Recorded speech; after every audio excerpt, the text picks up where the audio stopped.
IAS pre 2023 solved paper geography से related.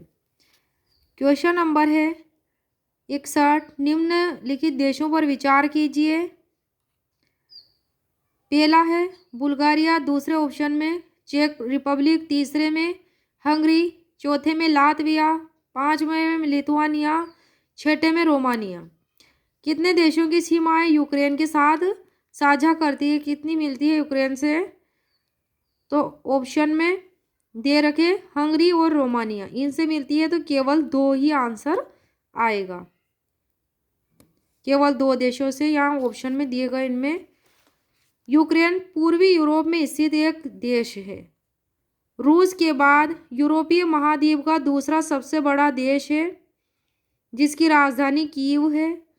Kyiv राजधानी इसकी जो है यूक्रेन की नीपर नदी के तट पर स्थित है।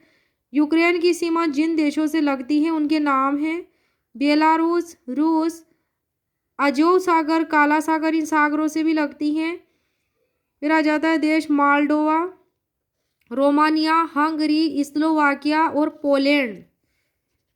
यूक्रेन रूस से कर्ज जल डमरू मध्य से अलग होता है, जो अजोव सागर को काला सागर से जोड़ता है। किसको? अजोव सागर को काला सागर से जोड़ता है। यूक्रेन रूस से कौन से जल डमरू मध्य से अलग होता है? तो कर्ज जल डमरू मध्य से।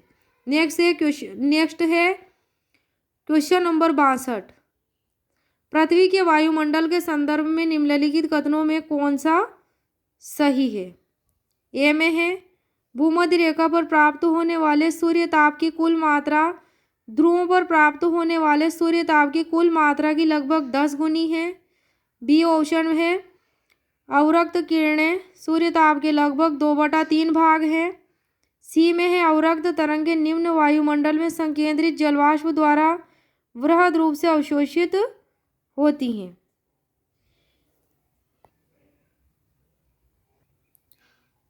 और डी में है अवरक्त तरंगें सौर विकिरण की विद्युत चुंबकीय तरंगों के दृश्यमान स्पेक्ट्रम के भाग हैं। तो ये चार ऑप्शन थे, जिनमें से कितने सही हैं? सी वाला ऑप्शन सही है। अवरक्त तरंगें निम्न वायुमंडल में संकेंद्रित जलवाष्प द्वारा वृहद रूप से अवशोषित होती हैं। ये वाली बात सही है पृथ्वी के वायुमंडल के संदर्भ में। संबंधित व्याख्या है भूमध्य रेखा अधिक सूर्य प्रकाश प्राप्त करती हैं, लेकिन अंतर 10 गुना जितना अधिक नहीं है। भूमध्य रेखा अधिक सूर्य प्रकाश प्राप्त तो करती है, लेकिन अंतर जो दिया गया है ऑप्शन ए में वह 10 गुना जितना अधिक नहीं है। यहाँ ये 10 गुना बताया गया है कि सूर्य ताप की कुल मात्रा की लगभग 10 गुना है, तो ये गलत बात बताई गई है, इसलिए ऑप्शन ए गलत है। नेक्स्ट पॉइंट है सौर विकिरण के एक महत्वपूर्ण भाग में अवरक्त किरणें होती है। क्या होती है? सौर विकिरण के एक महत्वपूर्ण भाग में अवरक्त किरणें होती है, लेकिन यह सूर्य ताप का 2/3 भाग नहीं होती है। यहाँ ऑप्शन बी में अवरक्त किरणें सूर्य ताप के लगभग 2/3 भाग होती है, बात गलत बताई गई है। नेक्स्ट पॉइंट है जलवाष्प एक ग्रीन हाउस गैस है। क्या है जलवाष्प? एक ग्रीन हाउस गैस जो पृथ्वी की सतह द्वारा उत्सर्जित अवरक्त विकिरण की एक महत्वपूर्ण मात्रा को अवशोषित करती है, एब्जॉर्ब करती है।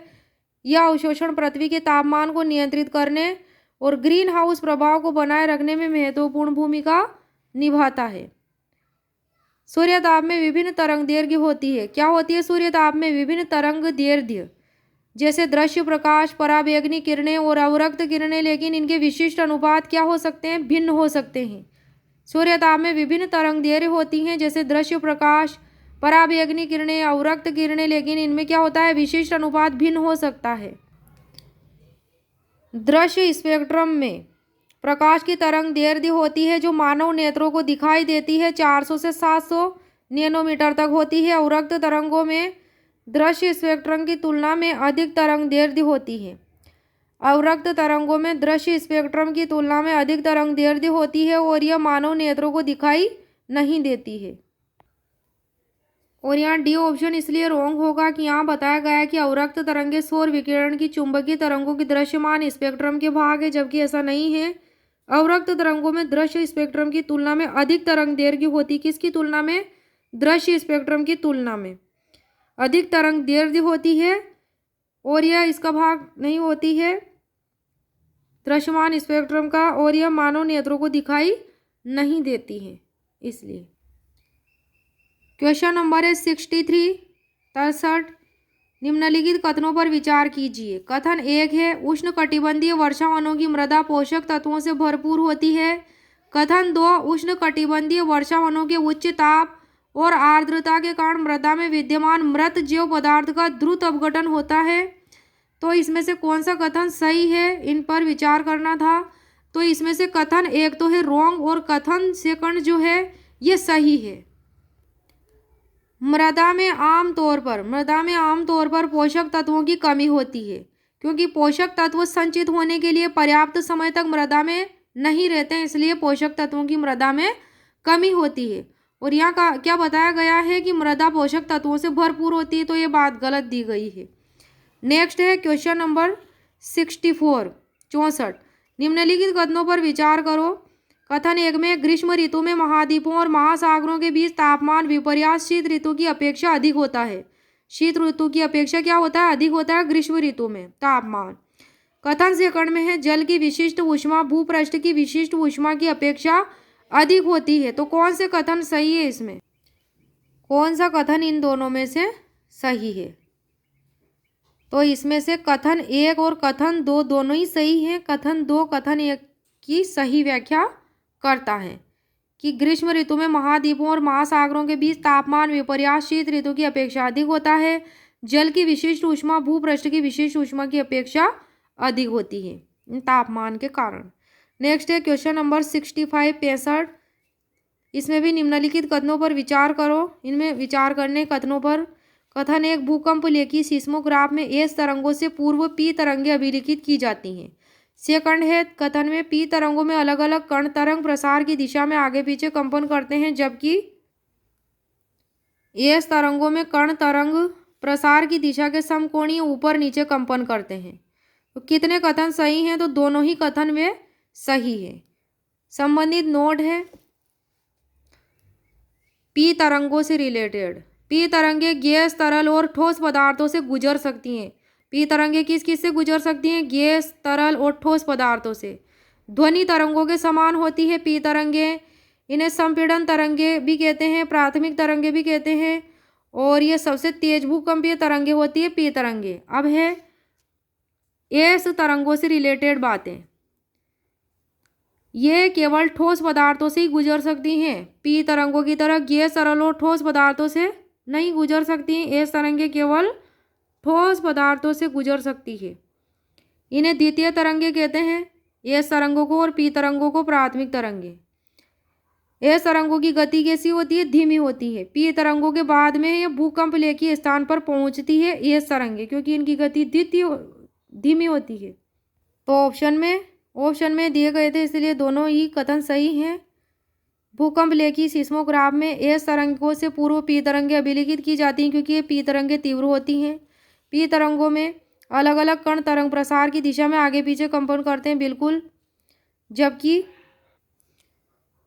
एस तरंगों में कण तरंग प्रसार की दिशा के समकोणीय ऊपर नीचे कंपन करते हैं। तो ये थी इसकी बातें। नेक्स्ट है क्वेश्चन नंबर 66। प्रश्न नंबर 66। भारत के कोयला आधारित तापीय शक्ति संयंत्रों के संदर्भ में निम्नलिखित कथनों पर विचार कीजिए। किस पर विचार करना है हमें? भारत में कोयला आधारित तापीय शक्ति संयंत्रों के संदर्भ में। किस पे? तापीय शक्ति संयंत्रों के संदर्भ में। पहला कथन है उनमें से किसी में भी समुद्री जल का उपयोग नहीं होता है। दूसरा कथन है उनमें से कोई भी जल संकट वाले जिले में स्थापित नहीं है। और तीसरा कथन है उनमें से कोई भी निजी स्वामित्व में नहीं है। तो कितने कथन सही हैं इनमें पूछे गए, जिनमें एक भी कथन सही नहीं है। क्यों नहीं है? तो संबंधित व्याख्या। कोयला आधारित तापीय विद्युत संयंत्र को ठंडा करने के लिए समुद्री जल का उपयोग होता है। किसका उपयोग होता है? समुद्री जल का उपयोग होता है। और यहाँ ऑप्शन में दिया गया है कि उनमें से किसी में भी समुद्री जल का उपयोग नहीं होता, तो ये बात गलत दी गई है। फिर है व्याख्या में मुद्रा मुंद्रा, मुंद्रा तापीय विद्युत संयंत्र जो गुजरात के कच्छ जिले में स्थित है, यह कोयला आधारित तापीय विद्युत संयंत्र है जिसे जल संकट वाले जिले में स्थापित किया गया है। तो जल संकट वाले स्थल में जो है जिले में स्थापित किया गया है। और यहाँ पे क्या लिखा गया है कि ऐसा कोई भी जिले में स्थापित नहीं किया गया है, कोई भी तापीय शक्ति संयंत्र जल संकट वाले जिले में स्थापित नहीं किया गया है, जबकि किया गया है मुद्रा तापीय विद्युत संयंत्र मुंद्रा जो गुजरात के कच्छ जिले में। तो ये बात भी गलत हो गई सेकंड ऑप्शन की। एक और बात है तीसरे ऑप्शन की कि भारत में कोयला आधारित संयंत्र सार्वजनिक और निजी दोनों स्वामित्व में होते हैं। ये जो कोयला आधारित संयंत्र होते हैं क्या होते हैं, सार्वजनिक और निजी दोनों के स्वामित्व में होते हैं। और यहाँ ऑप्शन में दे रखा कि उनमें से कोई भी निजी स्वामित्व में नहीं होते, जबकि होते हैं, निजी में भी होते हैं, सार्वजनिक भी होते हैं। तो इनमें से कोई सा भी ऑप्शन का कथन सही नहीं है। नेक्स्ट है क्वेश्चन नंबर 67 बोल बेचिया पद्धति का कभी कभी किस एक के संदर्भ में उल्लेख होता है। तो ये मच्छरों से होने वाले विषाणु रोगों के प्रसार को नियंत्रित करना। बोल बेचिया पद्धति का मतलब क्या होता है, मच्छरों से होने वाले विषाणु रोगों के प्रसार को नियंत्रित करना। प्रश्न नंबर है 68 निम्नलिखित गतिविधियों पर विचार करो। कथन 1 में बड़े पैमाने पर बारीक पीसी हुई बेसाल्ट शेल खेतों में बिछाना। दूसरा है चूना मिलाकर महासागरों की क्षारीयता बढ़ाना। तीसरा विभिन्न उद्योगों द्वारा निर्मुक्त कार्बन डाइऑक्साइड का अभिग्रहण कर उसे कार्बोनेटिक रस जल के रूप में परित्यक्त भूमिगत खानों के अंदर पंप करना। उपरोक्त गतिविधियों में से कितनी कार्बन अभिग्रहण और विविक्ति भवन के लिए प्रायः विचार और चर्चा में लाई जाती है। इनमें से कौन सी गतिविधियां लाई जाती है, किसमें कितनी कार्बन अभिग्रहण और विभक्ति भवन के लिए, मतलब विभक्ति भवन मतलब जब्ती अधिग्रहण। सिक्वेस्ट्रेशन ये मतलब होता है विभक्ति भवन का, जब्ती अधिग्रहण जो भी इससे रिलेटेड, तो प्रायः विचार और चर्चा में लाई जाती है। तो ये तीनों ही गतिविधियां लाई जाती है, तीनों ही गतिविधियां लाई जाती हैं कार्य में। तो ऑप्शन में हो जाएगा सभी तीन।